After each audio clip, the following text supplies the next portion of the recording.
CNN has reached out to the Academy to see what discipline may come. We have reached out to Will Smith's publicist for comment and to Chris Rock's representatives. The LAPD says Rock declined to press charges. Wolf. All right, Brian, thank you very much. Brian Todd reporting. I'll be back later tonight in 2 hours, 9 p.m. Eastern, for the latest on the war in Ukraine, day's other top stories. Until then, thanks very much for watching.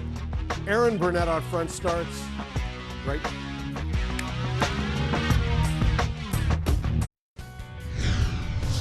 Out front next, breaking news. Russia now stepping up its attacks on Ukraine's fuel supply as President Biden makes no apologies for saying Putin cannot remain in power. Plus, quote, we walked among corpses.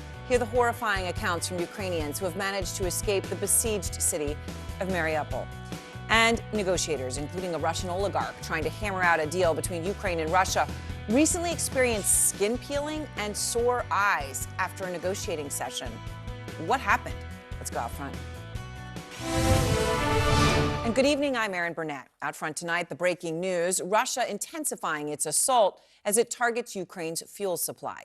According to a top Ukrainian military official, Russian forces have hit a fuel depot in Rivne in western Ukraine. Now, this is just the latest strike targeting the country's fuel facilities specifically.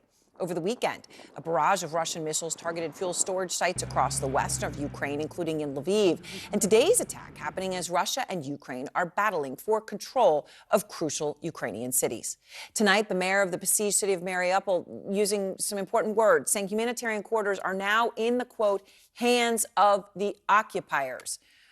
Also calling for a complete evacuation of the city, which at one point had a population of over 440,000 people. And just outside the capital, Ukraine's deputy defense minister claims Russian forces are attempting to block humanitarian supply routes around Kyiv. Our Fred Pleitgen traveled to one village north of the capital, and this is video that he and his team filmed today. You're going to hear from him in just a moment. Look at those roads. I mean, those streets are completely impassable, utter destruction, buildings destroyed. There's no in and out easily there. It does come, though, as Ukraine is making real progress near Kyiv. In Irpin, the mayor says Ukraine has freed the contested town and that Russian soldiers are actually offering themselves up for surrender. There is a lot to get to on the ground tonight, as the president of the United States says he is not backtracking on his comments that, quote, Putin cannot remain in power. I'm not walking anything back. The fact of the matter is, I was expressing the moral outrage I felt toward the way Putin is dealing and the actions of this man. Just brutality of it. Half the children in Ukraine. I just come from being with those families. But I want to make it clear, I wasn't then, nor am I now, articulating a policy change. I was expressing the moral outrage that I feel. Nobody believes we're going to take down, I was talking about taking down Putin. We have reporters across Ukraine as well as in Poland, where so many of the nearly 4 million Ukrainian refugees are tonight. I want to start with Fred Pleitgen, though, out front live in Kyiv. And Fred, I just showed everyone some of the video that you filmed when you went north of Kyiv. I mean, it was amazing, right? You saw those, in the streets, complete and utter rubble, right? Those giant, pothole wouldn't be the right word, right? I mean, those are just complete holes and destroyed what used to be city streets. What more, that's what I'm referring to right there. What more are you seeing and on the ground tonight? Well, I think that was emblematic what we saw there in that suburb, which is to the north of Kyiv. We're still seeing some of those pictures right now. What you're seeing right now is actually a house that got hit by an artillery shell or by a rocket, and several people were wounded in that house, and a 2-year-old child was actually killed. And that's something that unfortunately is all too common in those areas, especially towards the north of Kyiv and to the northwest of Kyiv as well. The place that we were at yesterday is actually now been declared one of the most dangerous places around the capital of Kyiv. At the same time, throughout this entire day, Aaron, it's really been something that we've seen throughout the past days, but even more so today, there has been extremely heavy fighting in those areas. This entire day, we've had air raid sirens, we've had booms going off, we've had multiple rocket launching systems being activated, especially there towards the northeast. And it was so interesting then that the Ukrainians came out and said that they had fully taken that suburb of Irpin. Now that, of course, is one of those places that was really hotly contested, really fought over. And while they say that they've taken over that entire area, they still say that it's unsafe to enter there because it continues to get shelled. And that's also the thing that we witnessed when we were north of the capital, that the Russians are trying to make advances. In many cases, they're failing, and then they're shelling a lot of those areas, and civilians are being hurt. Of course, as you know, we've been reporting about this for such a long time now. The Russians claim that they're not hitting civilian targets, but what we saw on the ground, especially in that area, certainly seemed to indicate that a lot of civilian houses were being hit. And then you had the deputy defense minister come out and say that the Russians are trying to create corridors around the city, essentially encircling the city. That's something that the Ukrainians are trying to stop, and they say they're somewhat making headway, Aaron. All right, Brad, thank you very much. So now let's go to retired Army Lieutenant General Mark Hertling, former commanding general of Europe and the 7th Army, and Seth Jones, director of the International Security Program at the Center for Strategic and International Studies. He served as an advisor to the commanding general of U.S. Special Operations Forces in Afghanistan. All right, so much to talk about tonight with what's happening on the ground. Seth, first, though, President Biden today saying he was, quote, expressing my outrage, end quote, but that he was not making a policy change when he explicitly said Putin cannot remain in power. He says he's not walking anything back, and he makes no apologies for anything he said. What do you make of those comments? Well, I think the comments, frankly, were unhelpful. I mean, if we look at the Russians right now, their military has gotten bogged down. The number of fatalities are in the order of about 10,000, which is an extraordinary number of Russians killed in battle. Wounded maybe at the 30,000 level, about a 3-to-1 ratio. The economy is in shambles, and Russia's politically isolated. So anything that begins to sound like the U.S. is encouraging the Russians themselves or Putin to be overthrown, I think is backing Putin into a corner. So I think the president doubling down, frankly, was probably not unhelpful. I mean, remember, Russia at the end of the day has nuclear weapons, so we don't want to get into a particularly destabilizing period with them. General Hertling, you have spoken extensively and done such analysis on why so many Russians are being killed, why so many Russians have been injured, right? And your work on that has been phenomenal. So with your perspective, where do you see things right now, especially when you look at, right, Irpin, the Ukrainians say they've taken it over. Mariupol they're actually saying that the Ukrainians are saying the Russians are controlling the humanitarian so-called escape corridors. Where does this stand with the Russian forces having suffered such losses? Well, you've got certain areas, Aaron, where the Russians actually have forces on the ground and they're being engaged with Ukrainian forces. I mean, it is a conventional, high-intensity fight with a lot of lethality. You have other places where there are no Russian forces to be found, but they can continue to shell cities and towns and populations with long-range fires coming anywhere from 17 miles to 200 or 300 miles away, depending on the type of munitions that are fired at it. But the issue is on this: you can't hold territory if you don't have people there. You can certainly continue to shoot at it and destroy things and make a wasteland like we just saw with Fred Pliken's report walking through those towns. That's just catastrophe, and there's nothing left in many of those places. No one can live there right now. But if you're a Russian and you're trying to take a place over, you don't want to take over a wasteland either. You just want to destroy it, and that's what's happening with a lot of war crimes as part of all that. It's just dastardly. So where are we right now? The Ukrainians are still fighting ferociously against Russian forces. They are trying desperately to relieve towns, but that brings up the conundrum of a lot of refugees in those towns trying to get out. So it is an intense battlefield on both sides. Seth mentioned 10,000 casualties. I'm going to say I believe that it's much higher than that, with much higher wounded rate.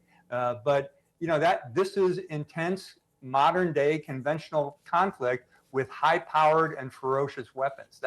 It's very different than what we've been watching for the last 20 years in Iraq and Afghanistan, when it's squad against squad.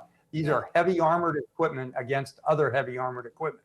I mean, it is stunning when you talk about it, whether it's 10,000 or, as you say, General, perhaps significantly higher, and then you add in wounded on top of that. You know, you're starting to look at a significant percentage of the troops that were ever even stationed around Ukraine by the Russians. It is, Yeah. it is, yeah. And if I can add to that too, Aaron, what we're talking about too are the combat forces. When you put an army into another country, less than 50% of the total force are the frontline combat forces. About 55 to 60% are the logistics forces. So what you're talking about truly is the majority of the casualties are coming in the combat forces. So it's even worse than you would consider when you start doing the battlefield calculus and the battlefield math. And so, Seth, in that context, Ukraine asks for more weapons from NATO.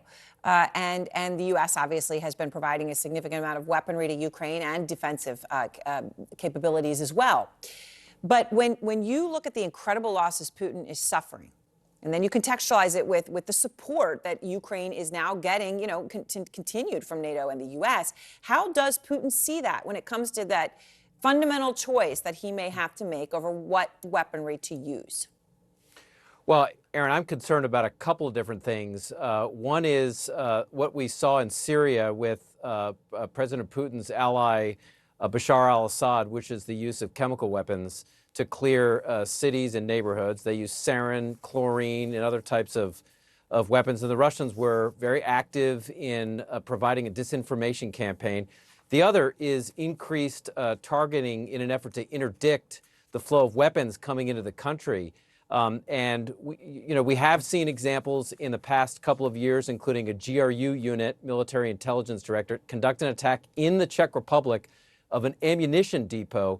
So this would be a subversive act in a NATO country like Poland to target a weapons depot being used to provide assistance to the Ukrainians. Those are two areas that I'm concerned and will continue to watch, and we've been wargaming various aspects of that as well. Yeah, well, of course, that is. Then you end up with these situations, right, where a tense situation escalates in a way that nobody wants. Thank you both so very much. And next, Ukrainians who have managed to flee one of the hardest hit cities are telling us now the horrific scenes that they witnessed as they left. Soldiers without heads, without arms, they're lying there. Nobody is gathering them. Plus, CNN learning top negotiators for both Ukraine and Russia, including a Russian oligarch, recently suffered minor skin peeling and sore eyes. So what happened? And the Academy of Motion Pictures Arts and Sciences responding to actor Will Smith slapping Chris Rock at last night's award show as new details emerged now from what happened last night.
Unpredictable environment, and news races around the world at breakneck speed. Our engine continues, our impetus, our momentum. My show brings you the latest news and top news makers. Give me the facts on voter fraud. There has never been a moment where voter fraud has affected the outcome of an election. And we also dive below the headlines to explore vital issues impacting our lives. Normally this theatre would be filled with people and art and debate and energy.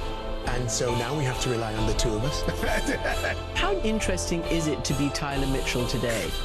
It's crucial we make sense of what's happening.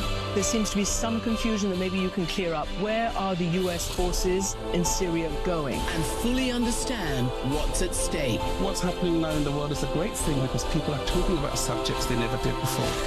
Amanpour, tonight on CNN. We live in such a fast-paced world where the news has been so relentless. Historic events have happened one after the other. I think that you need that daily appointment with viewers around the world to try and sort through the news of the day. What's important? Why does it matter to me? How do I put it all in context? We follow the news as it happens and where it happens. And then we also take a step back to walk the viewer through the day's news. That is the mission of Hala Garani tonight. For World Sport. World Sport. For World Sport, I'm Amanda Davis. I'm Patrick Snell. I'm Alex Thomas. I'm Coy Wire. I'm Don Riddell. I'm Andy Shaw. And this is CNN.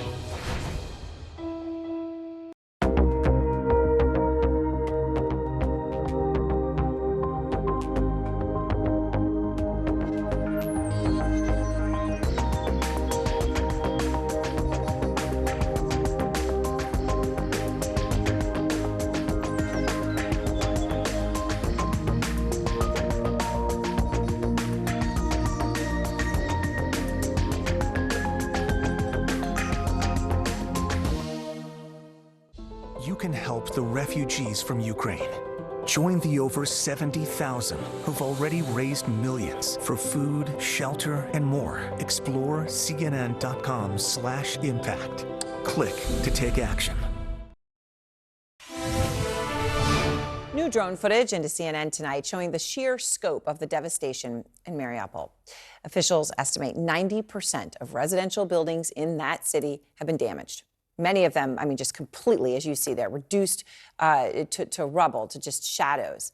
Passage in and out of the city is now under Russian control, leaving those stranded without access to food, water, or electricity.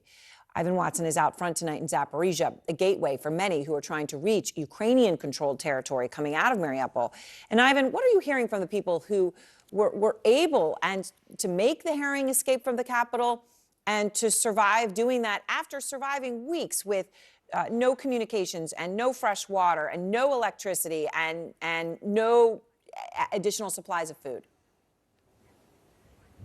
Well, can you imagine, Aaron, that people who had to endure this terrifying bombardment and shelling and airstrikes, who in many cases say their homes were damaged or completely destroyed, and had to endure this without normal amenities like electricity and running water and heat and fresh food, then they flee and they have to go through multiple checkpoints run by the same military that destroyed their city. That's what I'm hearing again and again from these evacuees. And when they reach this city, for some, it's their first moment of kind of peace and safety in a month.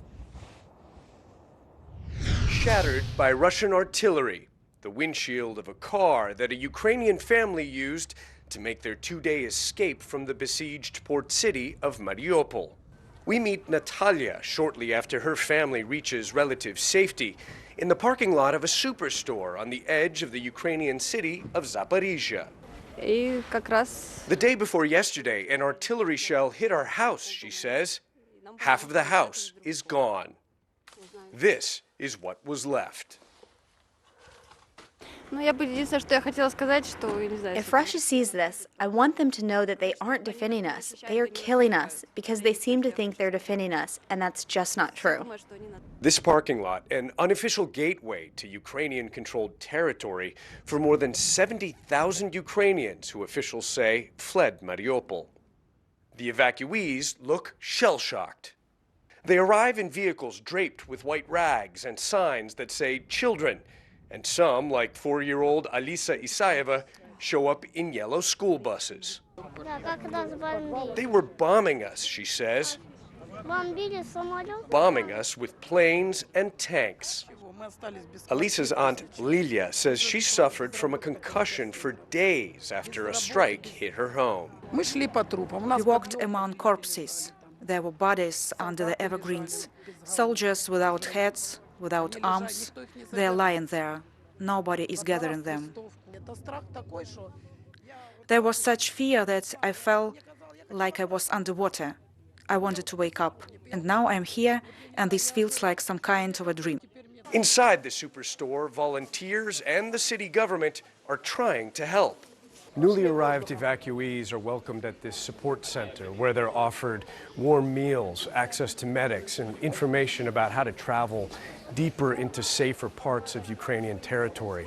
There's also a bulletin board here where some people are offering free repair of shattered car windows.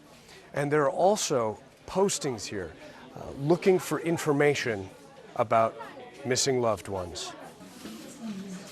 For some who survived Russia's modern-day siege, this is the first hint of safety they've had in weeks. Outside, Yulia Mishodova and her son Stanislav have just arrived. And bear! Stanislav is chatty and upbeat, but his mother appears unsteady. When Russian warplanes bombed, she says, the family hid under the dining room table, surrounded by pillows. When the plane flew past, we were sheltering in the center of town. Until now, my ear still hurts from the shockwave. The unlikely safe haven provided in this parking lot is precarious. Ukrainian officials say Russian troops are positioned barely a half-hour's drive away from here. Now, Aaron, all of these evacuees, they tell me they wiped their phones of photos and all their social media content because the Russian troops at checkpoints go through their phones looking for information. One man I talked to, he said that a Russian soldier asked him, hey, why aren't you fighting alongside us, with us, for Russia? And the man stayed quiet, he said, because he was afraid of being shot by the soldiers. Of course, he does not support Russia's invasion and occupation of his country. Aaron. Fascinating conversation or question to ask. Thank you, Ivan. And next, President Biden said he was speaking directly to the Russian people when he said Putin cannot remain in power. So did anyone in Russia hear the message? A special report next. Plus, Russian billionaire Roman Abramovich and Ukrainian negotiators suffered a reaction, some sort of a reaction after attending a meeting to end the invasion. I mean, a physical skin issues, eye issues. What was it?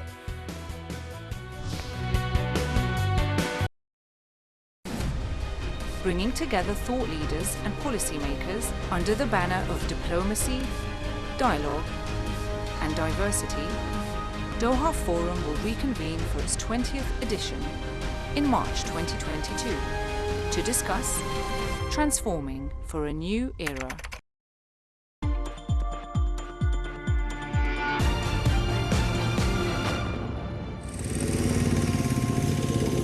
When you're on a motorcycle, you're experiencing the world in such a different way.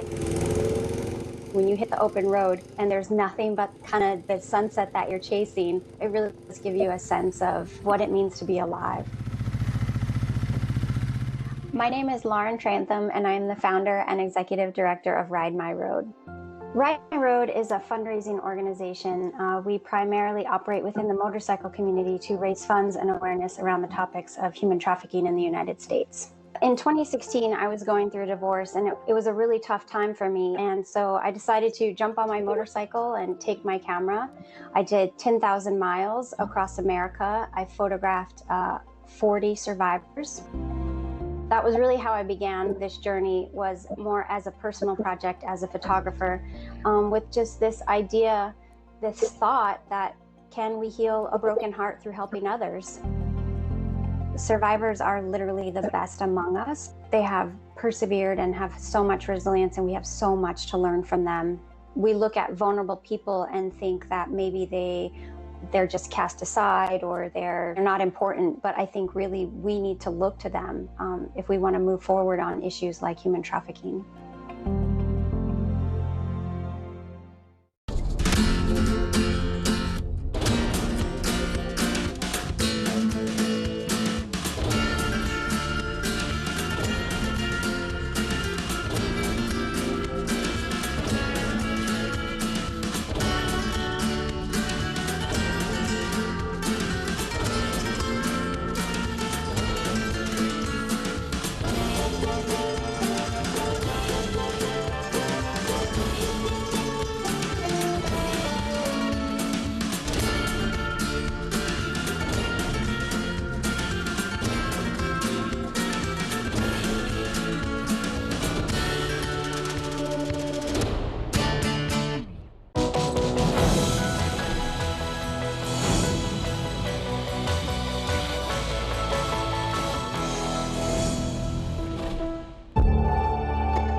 We are now in a major point of flux from being a telco into being a techco. And I think we're not the only big company that is looking at it. We are moving it really into a time where we're looking into consumer digital products, enterprise digital products, and really looking at providing solutions, not just providing connectivity.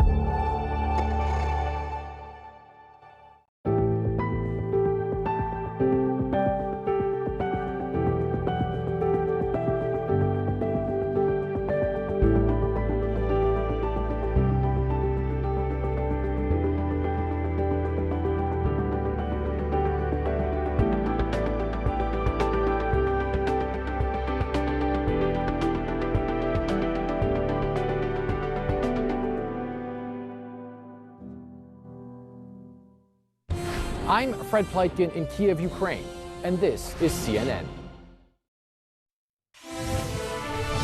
Tonight, President Biden says he was speaking to the Russian people when he went off script during his speech in Europe, declaring Putin, quote, cannot remain in power. Last part of the speech was talking to the Russian people, telling them what we thought. And I was communicating this to not only the Russian people, but the whole world. This is just stating a simple fact that this kind of behavior is totally unacceptable. Matthew Chance is out front. And Matthew, President Biden says that he wanted the message to get to the Russian people, right? That he wasn't making a regime change statement. He was talking to the Russian people to try to tell them that Putin cannot remain in power after this war. But of course, the question is, you know, when a tree falls in the forest, right? I mean, do people actually hear this in Russia? Erin, I've just lost contact with you, I think, in the studio, but I heard your question. And look, I mean, you're right. I mean, if no one heard it, then what's the point of saying it? But I mean, the truth is, I think that, you know, from the monitoring of Russian state television that we've been doing here, you know, it does seem that, in fact, this issue of the suggestion that there should be a regime change in Russia, which of course President Biden and the White House rode back on earlier today, that did cut through. That was promoted on Russian television, but it was used as a way to show that President Biden said the wrong thing. It was called a careless remark on Russian state television. Dmitry Peskov, who's the spokesperson for Vladimir Putin, he said it was a personal insult against the Russian president. So it was all used to sort of ridicule, if you like, President Biden. But you're right. Generally, the Russian authorities have tightened their grip on the information flow to ordinary Russians. So they've cut off all the independent media. A great example of that was an interview done yesterday by several independent Russian news outlets in which they interviewed Vladimir Zelensky, the Ukrainian president. It's the first time Russians have been able to do that. But before it even went to air, it was banned by the Russian media regulators. The Russians say that it could violate laws in the country. But you know, one of the journalists that I spoke to exclusively tonight said what this is clearly about is controlling that flow of information, yet again, to ordinary Russians. Take a listen.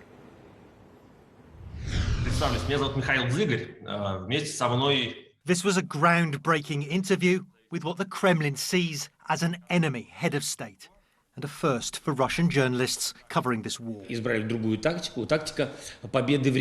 But for many Russians, the words of President Zelensky, including his offers of compromise for peace, will never be heard.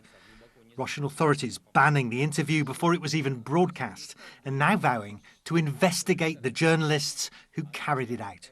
Journalists like Tikhon Zyadko, the editor-in-chief of TV Rain, an independent Russian channel forced off the air earlier this month.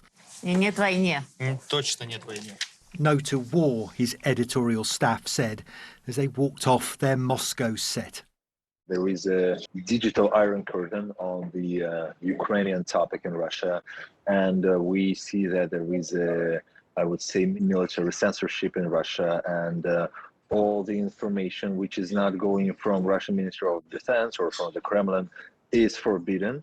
So it is really important to tell the people the truth, or at least to tell them what the other side of the conflict or the war thinks. Why do you think it is so important for the Kremlin to keep such a tight grip on that on that flow of information and on the message they want Russian people to hear? Almost the whole story of Russian war in Ukraine is a big lie, just from the beginning. Even the word war is not being used by the Russian government. We understand that this is not true. We understand that there is a war. We understand that a lot of civilians die there every day. And we understand that a lot of Russian soldiers as well die there every day.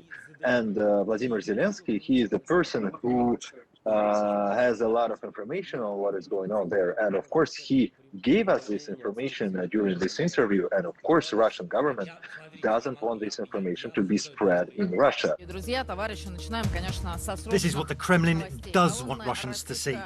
Blanket coverage on state media of its special military operation, with Russian forces cast as liberators and heroes. There have been displays of dissent, like this one of a journalist holding up an anti-war placard during Russia's main daily newscast. The programme has quickly cut away. But for millions of Russians, the idea their country is a force for good, fighting neo-Nazis in Ukraine, being welcomed by the people there, is much more appealing than the hard truth. Why is it such a successful strategy? Why are people so ready to believe that propaganda? There is a huge part of the Russian society of people who are in denial, people who just do not want to admit that their country, our country, my country, is bombing civilian objects in schools and the hospitals, etc., etc. It's hard to admit it, that maybe there is something very wrong with your homeland, and that somehow me as a citizen of Russia is somehow responsible for it. Hard to admit, perhaps, but with tough new information laws increasingly illegal too. Russia's criminalising of the truth is this war's latest casualty. And Matthew, you know, as the Kremlin intensifies its crackdown on the media, I know you are also reporting that some negotiators in the peace talks that have been sort of ongoing have experienced skin peeling, sore eyes during those talks between Ukraine and Russia. And that includes the billionaire Russian oligarch Roman Abramovich, who has went with Ukrainian negotiators to these meetings. What more are you learning about this? Yeah, I mean, it's an extraordinary, sort of chapter, isn't it, in this ongoing sort of saga between Russia and Ukraine. The fact that Roman Abramovich, the current owner of Chelsea Football Club and one of the richest men in the world, was involved as a back channel between the Ukrainians and the Russians, I think is fascinating. But when you add to that this idea that a couple of weeks ago, according to sources that I've spoken to close to the Ukrainian negotiators, a couple of weeks ago, there was an incident in Turkey when they were meeting, and where they experienced, Roman Abramovich and a couple of Ukrainian negotiators experienced sore eyes and their skin peeling. It doesn't bear thinking about. And there's been some speculation it was to do with poisoning. That's been rowed back by various other sort of people in the know, saying that actually it could have been an environmental factor that was involved, some sort of like toxicity in the atmosphere. But nevertheless, it does add a layer of intrigue to what is a very intriguing story already. Erin. It sure does. It sure does, especially in the context of the Russian history here with poisons, right? I mean, you hear this and it raises so many questions. All right, thank you very much, Matthew Chance, for that reporting. I want to go now to Andrei Soldatov. He's a Russian investigative journalist and the founder and editor of Agentura.ru, a watchdog of the Russian Secret Service's activities that has now been blocked in Russia. So, Andrei, let me just start with you. You hear Matthew Chance reporting that Ukrainian negotiators and Roman Abramovich were left with minor skin peeling and sore eyes during the Russia-Ukraine talks earlier this month. Now, you followed Russian intelligence services for a long time. What do you think about this story? Well, unfortunately, the record of the Russian security services is absolutely horrible. We know that poisoning actually is one of the most preferred methods of the Russian security services. And for the last 20 years, we've seen a series of poisonings of journalists, of activists, of politicians, again activists, both in the country and abroad. And the symptoms now described by people close to Abramovich, actually quite consistent with what was experienced by Pyotr Verzilov, one of the most prominent Russian activists, in 2018. Wow. So, I mean, look, there's a lot we don't know here, but obviously the context here is what causes, you just sort of sit there and say, wow, I can't believe this. So the Financial Times, Andre, in this context reports that Putin personally approved Roman Abramovich's involvement in the peace talks.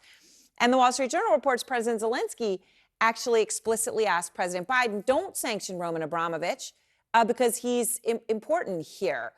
Why do you think he has been chosen for this role, presuming he stays in it, given what appears to have occurred, but by both sides? Well, I think, first of all, Roman Abramovich himself volunteered because he doesn't want to be under Western sanctions. That is absolutely clear. And also, to be honest, it would be very easy for Putin to dismiss everything which would be offered by Roman Abramovich, because these days he's not that close to Vladimir Putin. He can get a meeting with him, but that basically all of it. He doesn't have an official standing.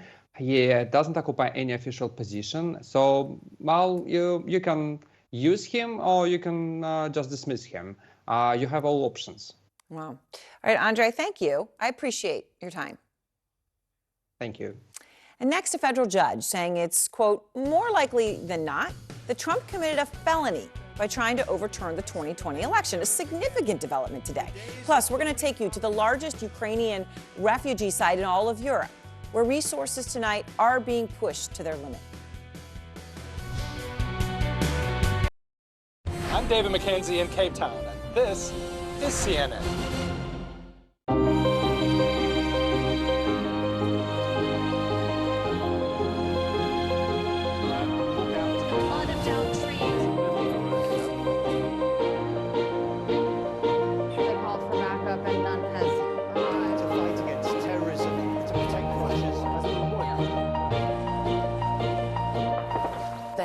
Another shot.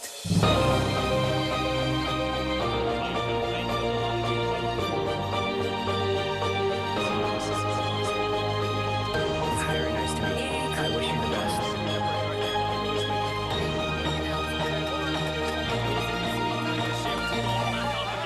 And the protesters are recommending.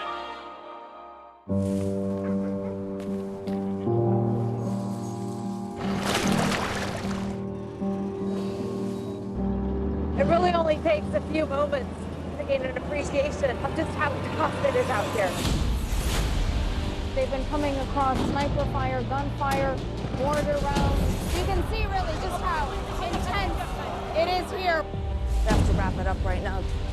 Quite anxious about spending too much time on scene. Those are the kids really struggling to get away. They feel like they won't be able to outrun the war. They thought the whole border was open. People are just trying to bust through towards what they think is going to be a better life. These nurses, these doctors really have nerves of steel. You can't help but be struck by how interconnected our world is.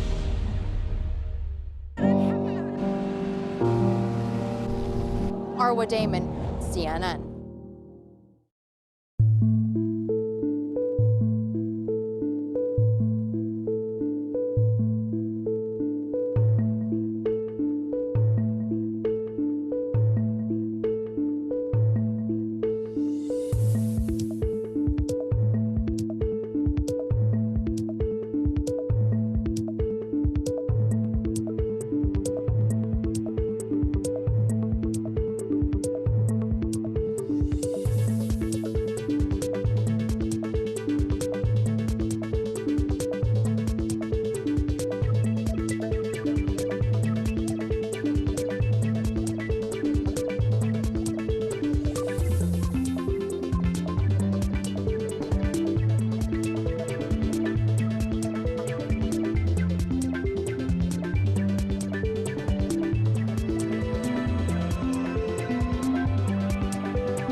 My name's Jim Brailsford, and I lead the industry and solutions marketing team for Kinaxis. It's absolutely key that businesses incorporate sustainability into their business models. Firstly, you have got the corporate objective and being a good global citizen.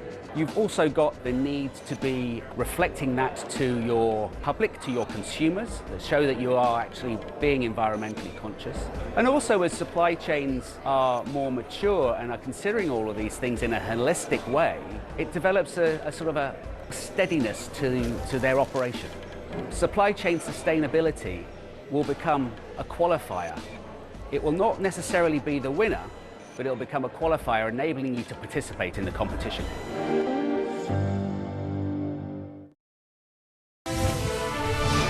President Biden denying he is trying to walk back his remarks that Putin can no longer be in power due to his invasion of Ukraine.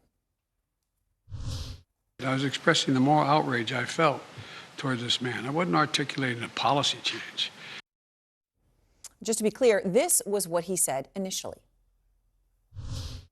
For God's sake, this man cannot remain in power.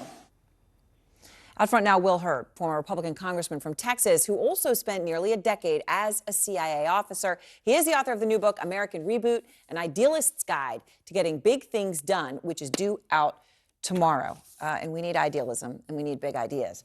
So, Congressman, let me start off with President Biden saying Putin cannot remain in power. That's what he said. He said, I was talking moral outrage. I was talking my emotion and my heart. I was not signaling some policy change where the U.S. is going to actively try to take Putin out of power.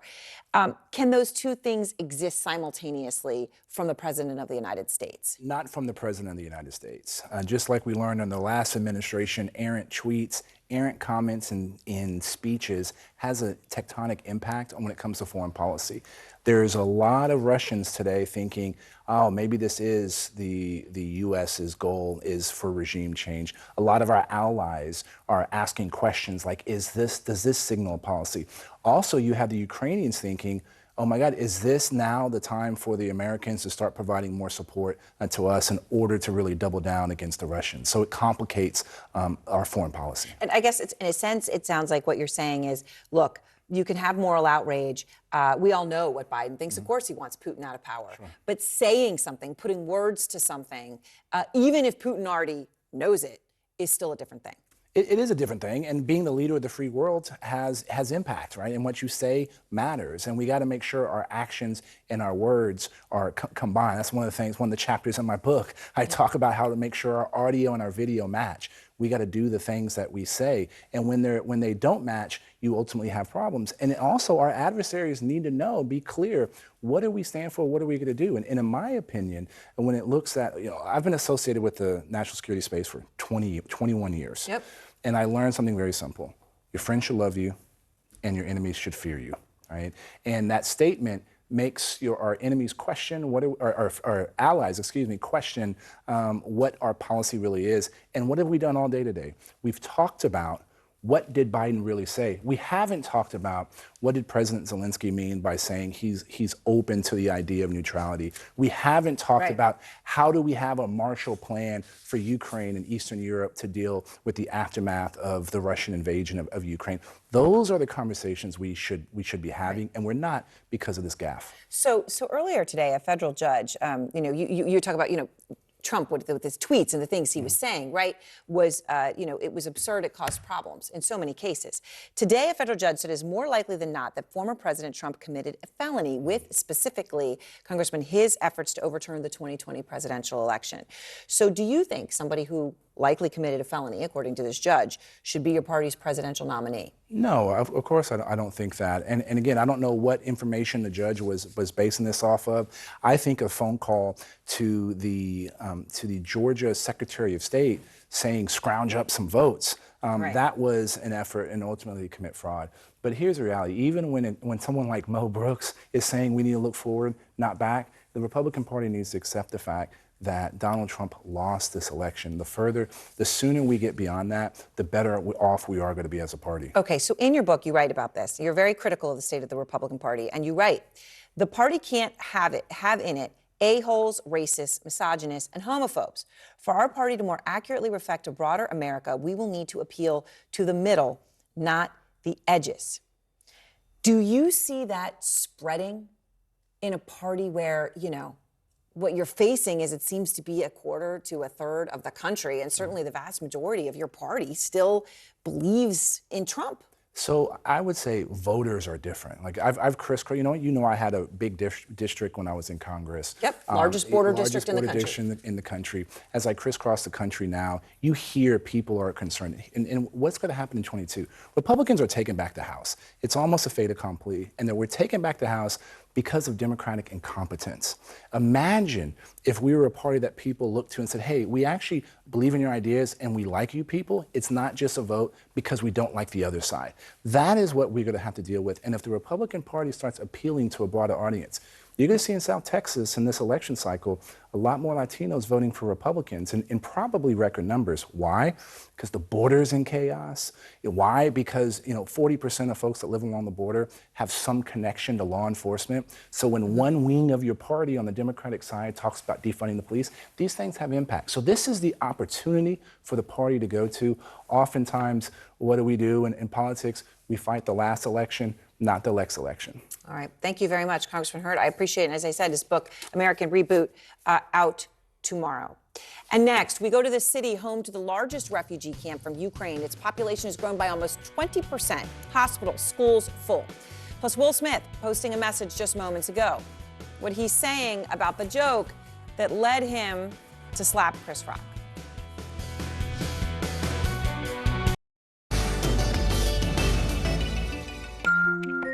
Watch presents us with something that is completely different, even unique. It can be classified as an icon. In 1976, a Chopard designer was walking through a forest and he was mesmerized by the sight of sunbeams sparkling on a waterfall. The designer captured this moment by creating a watch where a bevy of diamonds just swirled and danced and spun. Diamonds scratch and eventually wear away any surface they move against. There's a solution to this problem in Genius. You know that round piece of paper that wraps around the bottom of a cupcake or muffin? Well, with the diamonds, that wraparound was performed by gold. Gold is a very soft material, so it doesn't harm anything. Now a watch that presents us with diamonds flying through a case, well, that qualifies as an icon. Christiane Amanpour. In Amsterdam. Jerusalem. Sarajevo. Afghanistan. I'm Christiane Amanpour in Iran. Christiane Amanpour, CNN, with elements of the Galilee division in Israel. As dusk fell, people were still marching. Here we are in Habila, a village that has not had any food distribution since June. When the families have finished looking at the names that are posted on those boards, they come here. This is now a memorial to the victims of the Srebrenica massacre. We're very interested to see what's going on here. Mr. President, it's a privilege to address you from Sarajevo. Do you not think that the constant flip-flops of your administration on the issue of Bosnia sets a very dangerous precedent? This is a pretty shocking picture. Would you condemn President Assad for 100,000 plus deaths?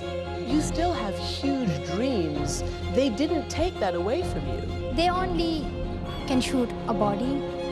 They cannot shoot my dreams. I wonder whether you ever think that other countries can learn from what you did.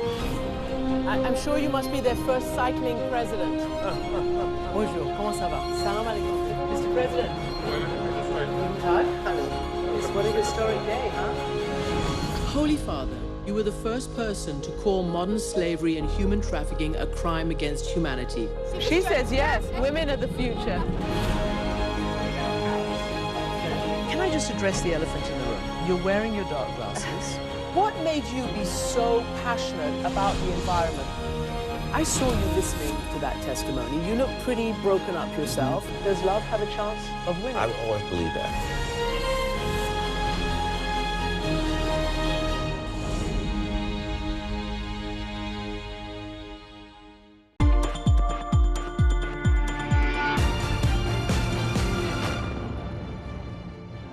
If you want to go fast, go alone. If you want to go far, you go together. My name is Raza Jaffer, and I'm the founder of Global Sustainability Network and currently based in Dubai. GSN was founded in 2015 with myself, Bishop Sanchez from the Vatican, and Lord Bishop Alistair Redfern from Church of England. GSN was founded to help support heroes who are working around the world to fight modern-day slavery. And we've got a huge task ahead of us as a commitment signed by 193 countries to achieve the Sustainable Development Goals. So our purpose is actually to support organizations who are our heroes in ending modern-day slavery.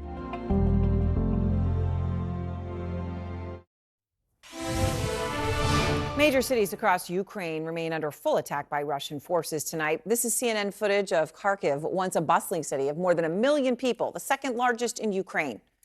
Look at this. This is the second largest city in Ukraine.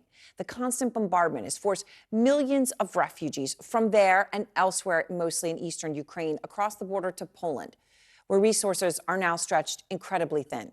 Kyung La is out front tonight in Warsaw. Nothing can help 5-year-old Jan understand how he and his mother ended up here, a packed convention hall in Warsaw, Poland, filled with thousands of Ukrainians. He's constantly afraid. He's always afraid. He's afraid to sleep alone, says his mother, Katya Krush, after nights in this basement as Russian missiles leveled his neighborhood 2 hours north of Kyiv. Everything is fine, she tells him. So do you, Are you sure there's nothing flying here, he asks. They even don't know why they are here. They think maybe they came for some kind of vacation, or they don't comprehend. Yeah. Because they're too young. Yeah, too young. Multiply Jan by thousands of people a day, and that's who Tomasz Shapua is trying to help at what's now the largest Ukrainian refugee hub in all of Europe, with up to 7,000 refugees here a day.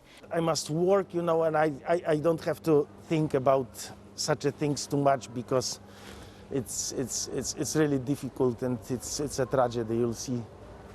It's better not to think about that. The 1.5 million square foot expo is now a gateway to the rest of the world, where after crossing into Poland, refugees begin the real process of finding a temporary life beyond war. They're waiting to go somewhere. Gdzie wy jedziecie теперь? Gdzie już w Estonię they're getting to Estonia. Those with no destination yet wait. How long has this been going on? It's less than a month. Less than a month. That becomes more challenging as the war stretches on. Thank you, Warsaw, says this woman in Ukrainian, one of the more than 2 million Ukrainian refugees who have arrived in Poland, more than 300,000 in Warsaw alone. The Polish people will welcome Ukrainians, whatever happens, because they are fighting for our freedom, and we do understand that. But of course, there is a certain limit, human limit, what we can do. When you say you're at capacity, what do you mean? We've offered, as a country, free education, free healthcare to all of our guests, which of course means that our schools are going to be filled within weeks, that our hospitals are going to jam. Warsaw's mayor says no one will be turned away, but he needs help to help Jan, his mother, and the people of Ukraine. The Polish people accepted us well, she says. Good people. Good people. Yeah, good people.